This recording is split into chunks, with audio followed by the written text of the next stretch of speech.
Hey, this is Deepak here from digitaldeepak.com and welcome to module 3 of your SEO mastery training course.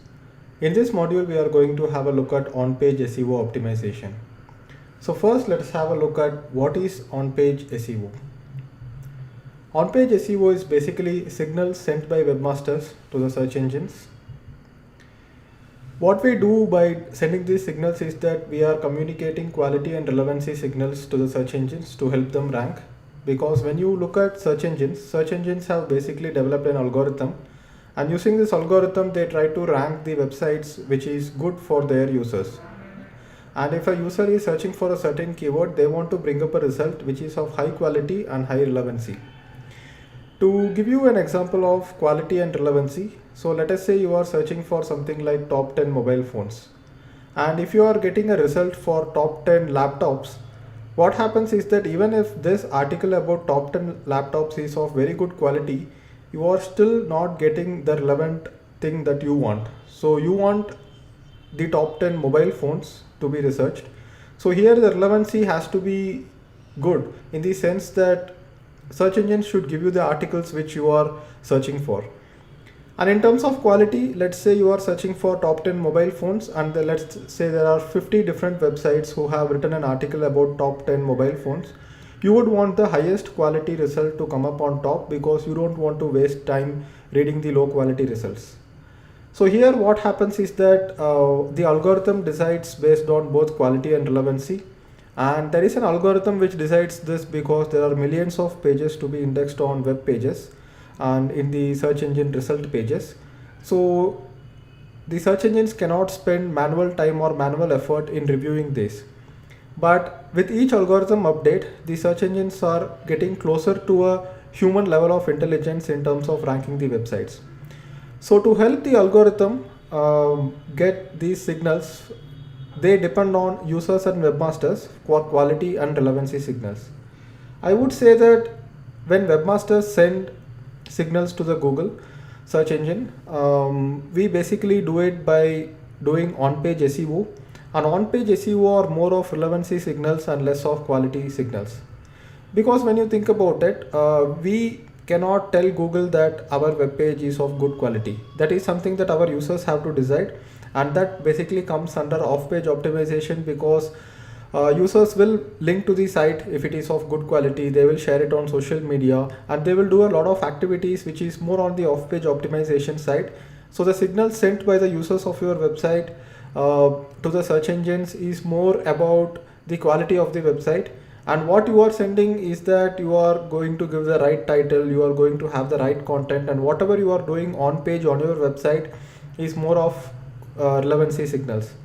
So when you think about black hat SEO practices earlier, a few years back, let's say 5-10 years back, what webmasters used to do is that they used to lie to the search engines about the relevancy of their website or quality of their website. For example, one of the ways that search engines used to rank websites is to look at what are all the keywords present in the article. So earlier, several years back, 5 to 10 years back, webmasters just used to put a lot of keywords in their web pages, even if these keywords are not relevant, and even if the article is put up in such a way that users cannot really read the article, it's just a bunch of keywords together, then they would be able to rank it on the search engines. Then users used to go ahead and try to build links on their own and try to increase social shares on their own. So all these activities, so if you have a content which is not of good quality and not of good relevancy, and if you are doing some tricks to rank these web pages high on the search engines, these tricks which are not in the best interest of the users is basically called black hat SEO. I wouldn't say black hat SEO practices are no longer possible. I would say it's no longer relevant or no longer useful to do it because these are not long-term strategies. You might try to game the search engines to rank your web pages for a short amount of time. You might get some traffic, but what's the point in getting traffic for a short amount of time? You want to build something long-term here. And when you are building something long-term, that's when you will start getting exponential growth in your business, right? So we will also have a look at what are all the different on-page SEO factors. So page speed is definitely one on-page SEO factor. Whenever someone searches for a keyword in Google, and if they have, let's say, 5 different websites to click on, they would want to visit a website which loads really fast. So there are several factors affecting page load speed, and there are several tools to check page load speed. So each of these factors we will see it in a separate lesson. So more page load speed means better SEO rank. The title tag, which is basically the title of your website, which appears on the browser bar, has a huge effect on on-page SEO. Meta description is basically the description that you see on the search result pages below the keyword URL. After title you have the URL, and after the URL you have meta description. So we will have a look at meta description in detail as well. Then H1 heading tag and H2 heading tags, these are heading tags within your website. So if you have an article and if you have a heading for that article, they have to be wrapped under H1 tags. And then you have URL in the keywords, keywords in the URL.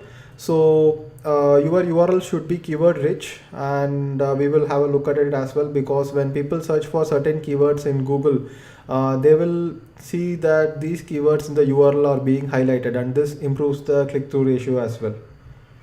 So keyword in content, and what kind of keyword that you add in the content also matters a lot.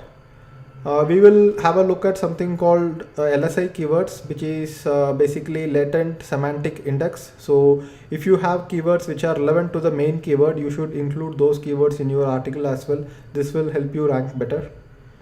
Then you have something called image alt tags. So sometimes when the image does not load, there has to be an alt tag which basically describes what the image is about, and also the image name also matters in search. Then you have something called internal links, which is basically links within your own website. So this comes under on-page SEO. Backlinks, which comes from other websites, is basically part of off-page SEO, but internal links is basically on-page SEO. So if you have 5 articles about SEO, or let's say in my blog I have 5 articles about Facebook, then I have to link all these articles within each other in such a way that the users find the other articles relevant and useful when they are reading one article. So those are internal links. And the content length. So we have 10 major factors in on-page SEO, and content length is also a major factor. So there has been research done where long form content always performs better than short form content. So we will have a look at it as well. So this is basically the introduction for on-page SEO, and we will dive deep into each and every factor of on-page SEO and learn more about it in the upcoming lessons in this module. So thank you for watching this video, and I will see you in the next lesson.